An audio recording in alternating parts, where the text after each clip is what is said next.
Gosta de estar bem informado? Apenas por tempo limitado temos uma oferta especial. Todos os conteúdos Observador com 52% de desconto. Ler as notícias que importam, ao minuto, artigos de opinião sem restrições ou acesso antecipado aos Podcast Plus e muitos mais benefícios. Tire a prova dos 9 e descubra as nossas ofertas. Flash Sale Observador. Mais benefícios, metade do preço. Assine agora em observador.pt por 1 ano com 52% de desconto.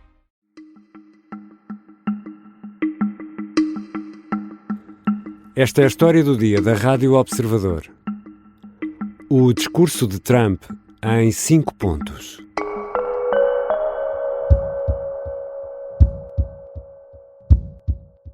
The golden age of America begins right now.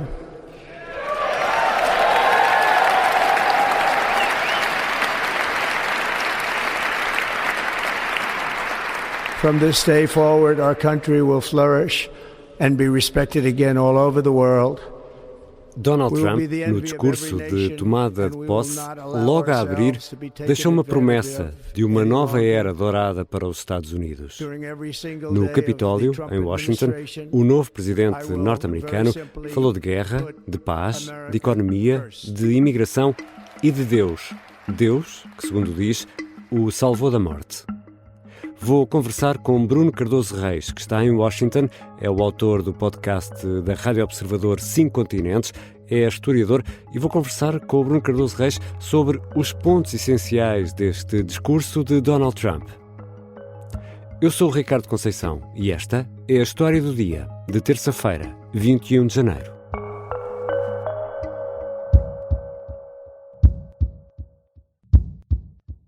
Bem-vindo, Bruno. Obrigado. Esta primeira pergunta é importante para percebermos que esta foi uma tomada de posse um pouco diferente. Está muito frio aí em Washington, Bruno Cardoso Reis? Sim, está bastante frio. Enfim, Washington até é uma cidade relativamente quente, mas tem grandes amplitudes térmicas e depois no inverno torna-se bastante fria, sobretudo em janeiro. E, portanto, como a posse, enfim, por lei, está marcada para 20 de janeiro, de facto, às vezes fica bastante frio. Esta, apesar de tudo, não será das posses mais frescas. Isso foi um recorde tido pelo Ronald Reagan em 1985, em que a cerimónia também foi feita no interior do Capitólio. Aí a sensação térmica andava à volta dos menos 20, que é algo que é muito difícil de acontecer em Washington. Aqui estávamos só nos menos 4, com uma sensação térmica, dependendo do vento, de menos 7, menos 8, por aí. Também não é brincadeira. Ora, não. A cerimónia decorreu no interior do Capitólio, um momento de grande solenidade na tradição norte-americana. Importa aqui, se calhar, começar esta conversa pelos ausentes, e foram muitos os ausentes desta tomada de posse.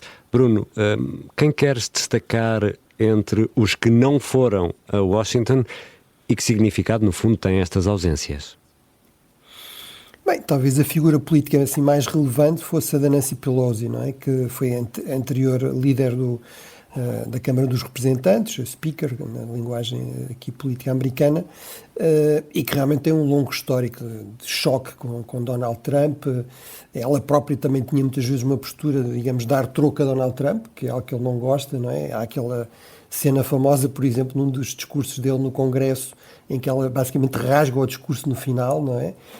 Mas, portanto, obviamente também foi um dos alvos do assalto ao Capitólio do 6 de janeiro de 2021. O gabinete dela foi destruído, foi vandalizado, etc. Portanto, é alguém que claramente fez questão de não estar, embora aparentemente também esteja com alguns problemas de saúde.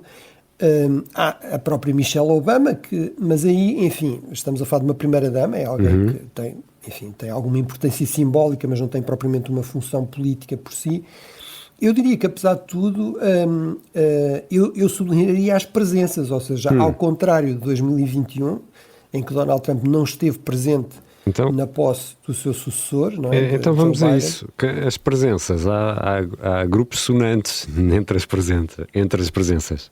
Sim, enfim, eu destacaria as presenças exatamente de Joe Biden e dos outros presidentes, portanto manteve-se a tradição, uma tradição muito importante que caracteriza as democracias e em que os Estados Unidos foi pioneiro. As grandes democracias pluralistas liberais no modelo ocidental, ou seja, a possibilidade de transição pacífica no poder, de reconhecer a derrota, de aceitar que, por vezes, a oposição vai assumir o poder, mesmo que não concordemos com as suas ideias, e, portanto, isso foi respeitado, mesmo por Joe Biden. Joe Biden poderia dizer, bem, Trump não esteve na minha posse, eu também não vou estar agora. Portanto, acho que é importante haver aqui este esforço para tentar restabelecer uma certa normalidade democrática. A questão entre os presentes, eu destacaria também este protagonismo, esta visibilidade enorme dos homens mais ricos do mundo, dos homens mais poderosos do mundo atualmente, provavelmente, que são estes tecnobarões, ou seja, os senhores da informática, se quisermos, das redes sociais, em particular, o Jeff Bezos, o Elon Musk. Enfim, o Elon Musk terá até funções na nova administração, mas, independentemente disso, houve vários outros.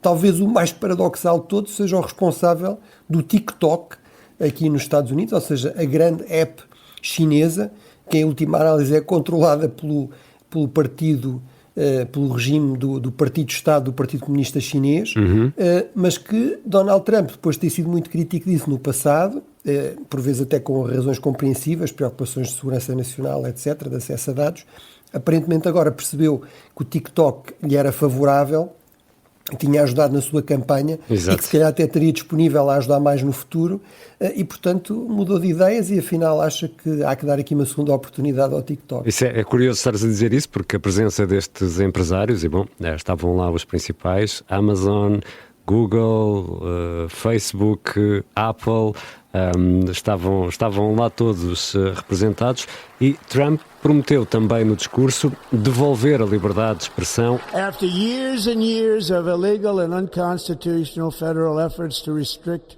free expression, I will also sign an executive order to immediately stop all government censorship and bring back free speech to America. Podemos dizer que entramos aqui no fim da moderação e é o triunfo do algoritmo? Bem, Donald Trump tem um discurso muito contraditório em relação à liberdade de expressão, porque ao mesmo tempo que defende, no fundo, a liberdade não só de expressão, mas eu diria até desinformação, ou seja, não há que haver aqui verificação de factos, nem nenhum tipo de moderação. Eu não estou a dizer que não haja aí problemas, acho que este modelo de autogestão destas empresas em relação a isso, ou de algum tipo de controle do discurso sem regras muito claras não seja problemático, mas a ideia de que não há qualquer tipo de controle também é problemática. Evidentemente não se pode dizer o que quer que seja falso ou verdadeiro, independentemente das implicações que isso possa ter, sem que isso tenha aí algum controle.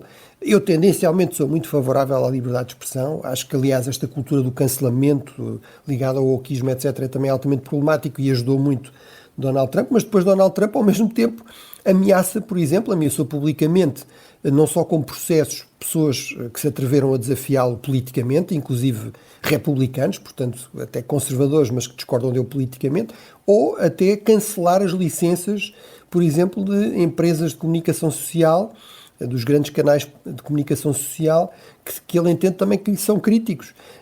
Portanto, há aí uma evidente contradição. Agora, esta ideia de deixar as redes sociais o mais possível desreguladas é algo que é claramente muito atrativo aos donos dessas companhias, porque isso, obviamente, promete muito menos chatice e muito mais rendimento. Dito isto, há aqui um dado que é muito relevante, que é este é um dos grandes trunfos dos Estados Unidos, esta é uma das grandes mais-valias dos Estados Unidos. Trump também tem esta visão muito negra da decadência americana, que tem pouco a ver com a realidade em muitos aspectos, e este é um dos aspectos em que isso claramente não é assim. Os Estados Unidos continuam a ser das economias mais dinâmicas a nível global e com mais capacidade de inovação, e muito isso tem a ver realmente com estes empresários e estes empreendedores que nesse aspecto merecem realmente ser louvados e destacados. And we will pursue our manifest destiny into the stars, launching American astronauts to plant the stars and stripes on the planet Mars. Já regressamos à conversa com Bruno Cardoso Reis, historiador, autor do podcast da Rádio Observador 5 Continentes. Vai Donald Trump inaugurar uma nova era dourada dos Estados Unidos?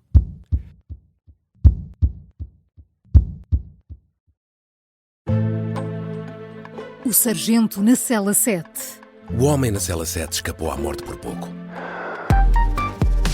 Piratinha do ar. Eu já disse que ele só tem 16 anos. Um espião no Kremlin. Esta é a história escondida de como Putin montou uma teia de poder e guerra. O encantador de ricos. Todos queriam estar com ele, todos queriam ser vistos com ele e todos queriam fazer negócios com ele. Operação Papagaio. Dão-lhe a entender que o melhor é que também fique calado. Matar o Papa. Crono não está só disposto a matar, também está disposto a morrer. Um rei na boca do inferno. A mansão da boca do inferno está cheia de espiões e informadores, por dentro e por fora. São histórias que fazem parte dos Podcast Plus do Observador. Pode ouvir no site do Observador, nas plataformas de podcast e no YouTube.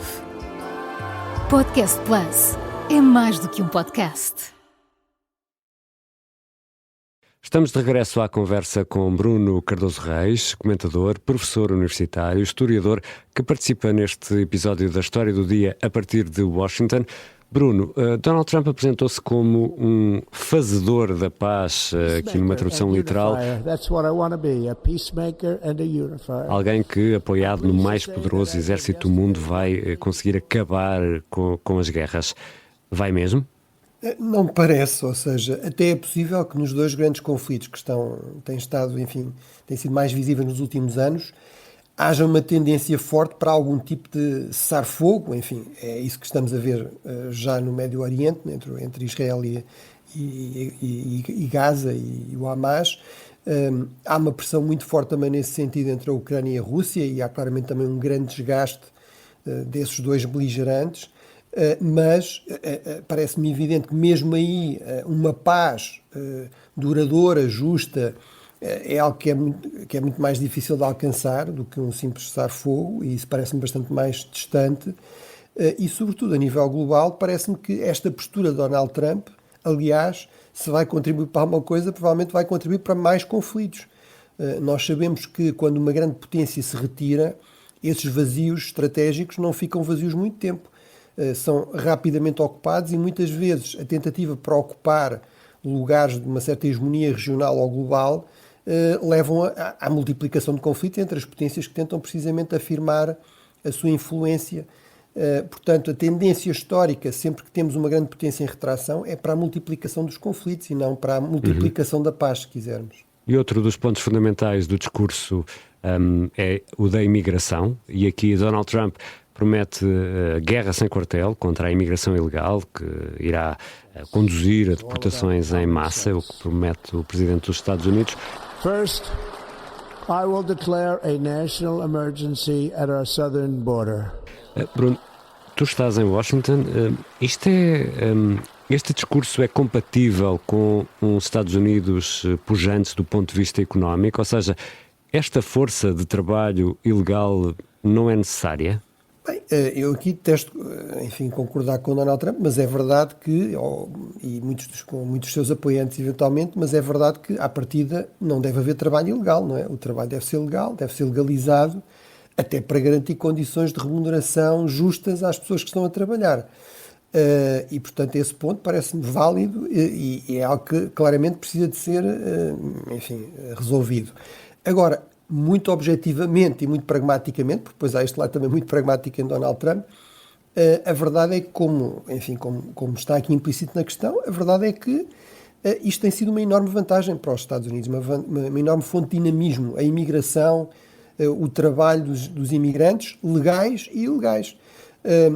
Basicamente, os Estados Unidos estão numa situação de pleno emprego, estão com 4% de taxa de desemprego, isso para os economistas é pleno emprego. Portanto, se houver aqui uma deportação em massa de milhões de pessoas, provavelmente vai haver dificuldade em preencher lugares, não é sequer em pagar, não há pessoas para fazer certas funções. Sabemos que muitas vezes os imigrantes, e em particular os imigrantes ilegais, fazem trabalhos que mais ninguém quer fazer. Por exemplo, aqui nos Estados Unidos, indústrias como a construção civil ou a agricultura, como aliás também em Portugal e pela Europa, em muitos casos sobrevivem, conseguem ter trabalhadores graças aos imigrantes. Quem é que vai apanhar uvas na Califórnia, quem é que vai trabalhar na construção, se de repente estas pessoas todas são forçadas a sair. Portanto, isso realmente pode criar problemas sérios e, inclusive, complicar um problema que é prioritário para os norte-americanos. Foi certamente um dos fatores decisivos, de acordo com as sondagens, nesta eleição presidencial, que é a questão da inflação. Provavelmente vai contribuir para complicar a questão ao nível da inflação, porque se não há trabalhadores, se é preciso pagarem mais aos trabalhadores, isso vai ter reflexo no custo final do produto e, portanto, nos preços. E de resto, também no discurso, Donald Trump prometeu acabar com a inflação, ou pelo menos declarou guerra à inflação. E no discurso houve também referência a outro dos pontos fulcrais nesta tomada de posse, a questão do Canal do Panamá, mas aquelas ideias mais expansionistas de Groenlândia e Canadá ficaram de fora. O Panamá poderá ter de devolver ou ceder de alguma forma perante esta pressão de Washington, agora com Trump no poder? Bem, a partir em termos de lei internacional não há nenhuma base para essa reclamação. Os Estados Unidos devolveram o canal ao Panamá. O Panamá nunca violou os termos desse acordo, ao contrário do que dá a entender Donald Trump. Os chineses têm zero a ver com o funcionamento do Canal do Panamá. Ele é integralmente gerido pelos panamenhos. And above all, China is operating the Panama Canal, and we didn't give it to China, we gave it to Panama, and we're taking it back. Já agora, Donald Trump insiste sempre neste ponto, fomos nós que construímos o canal. Bem, literalmente quem o construiu, mais uma vez, foram trabalhadores imigrantes, neste caso, sobretudo das Caraíbas. Mas, na verdade, o canal duplicou de tamanho. Portanto, o canal que hoje existe é o dobro do canal original e todo esse trabalho, por exemplo, de expansão foi feito pelo Panamá com dinheiro panamenho. Mas, portanto, aí, em termos de bases legais, não existe.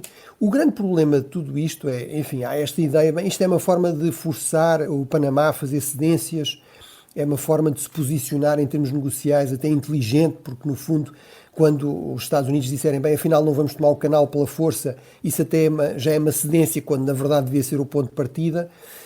Pode ser que sim, no curto prazo, que isso possa trazer algumas vantagens. Agora, traz muitos problemas em termos de gestão política disto. Vai alimentar o anti-americanismo no Panamá, vai alimentar no resto da América Latina, onde ele, aliás, historicamente tem grande força. Vai complicar muito também a imagem dos Estados Unidos a nível global e a sua capacidade até de defender certos princípios, certas normas em termos internacionais. Como é que os Estados Unidos, por exemplo, de acordo com Donald Trump, uma das suas grandes prioridades é a defesa de Taiwan e a contenção da China.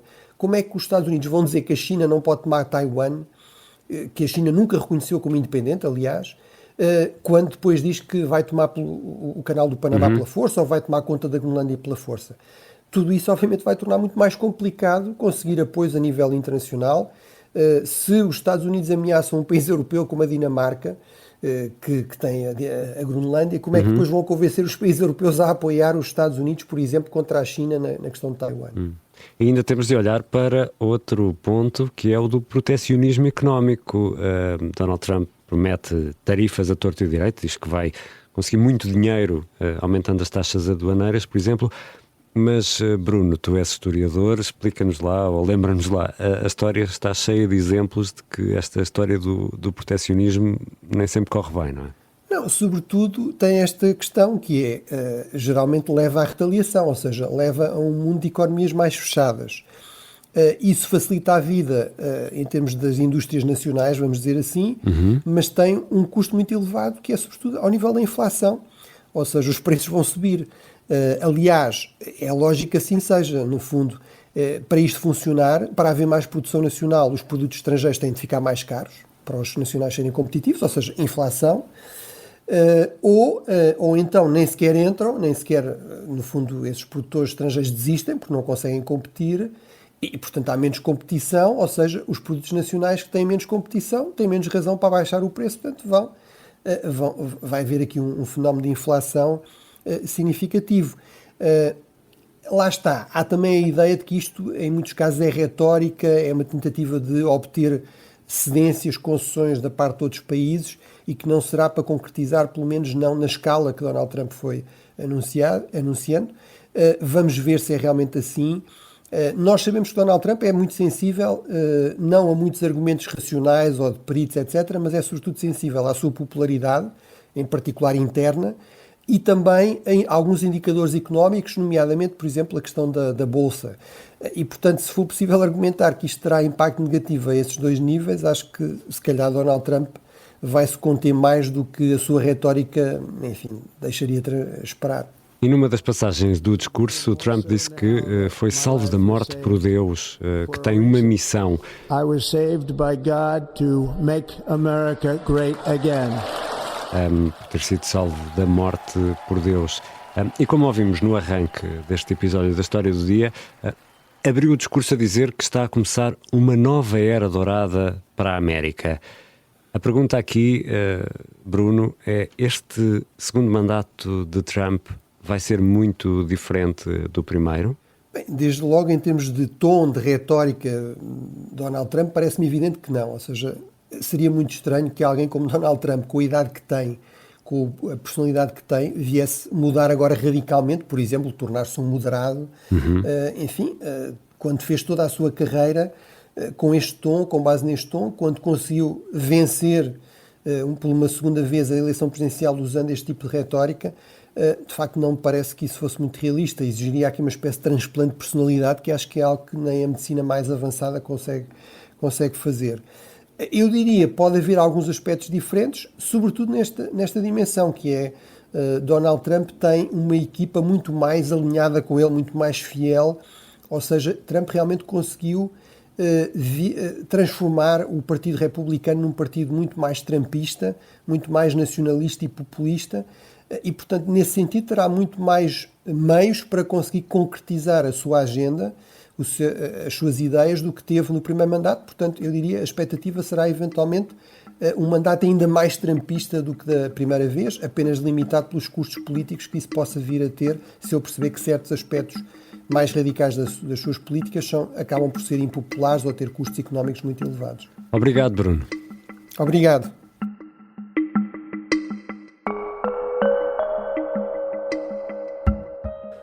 Bruno Cardoso Reis, que está em Washington, é o autor do podcast da Rádio Observador 5 Continentes. É também historiador e especialista em segurança. Esta foi a História do Dia, a sonoplastia do Pedro Oliveira, a música do genérico do João Ribeiro. Eu sou o Ricardo Conceição. Até amanhã.